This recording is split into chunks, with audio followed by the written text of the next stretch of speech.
असं म्हणतात की प्रवास मग कुठलाही असो आपलं आयुष्य समृद्ध करतो. आजकाल सगळेच जण म्हणतात की मुलं मोबाईलमुळे बिघडत चालली आहेत. पण खरं सांगू, आपणच जर का मुलांना उत्तमोत्तम निसर्ग असलेल्या ठिकाणी नेलं ना, खरंच सांगते, मुलं डुंकून सुद्धा मोबाईलमध्ये बघत नाही.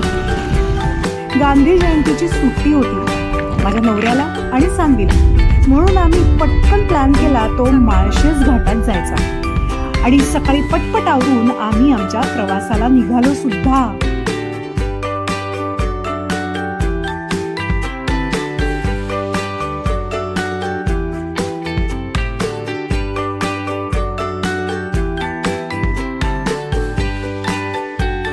काही दिवसांपूर्वीच पाऊस पडून गेल्यामुळे इथला निसर्ग कमाल होता. छोटे छोटे धबधबे तर आमचं कमालीचं स्वागत करत होते. डोंगर, त्यावर आलेले ढग ह्याच्यामुळे आमची सानवी तर प्रचंड चेकाळली होती. बघाच,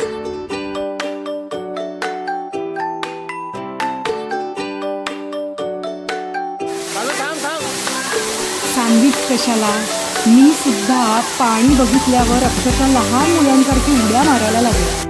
धबधब्याखाली बसून मी, सिद्धार्थ, सानवी आम्ही खूप खूप मज्जा केली. सानवीला तर पाण्याच्या बाहेर यायचंच नव्हतं.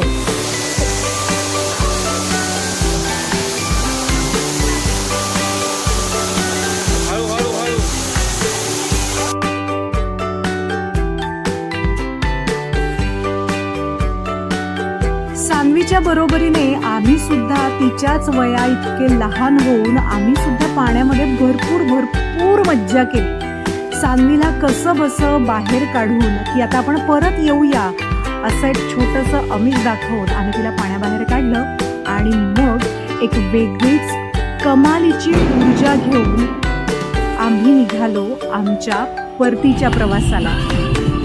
महिन्यातून एकदा तरी आपण आपल्या मुलांना निसर्गाच्या सानिध्यात घेऊन जायलाच हवं असं माझं आणि सिद्धार्थचं ठरलं आणि आम्ही परत आमच्या घरी आलो.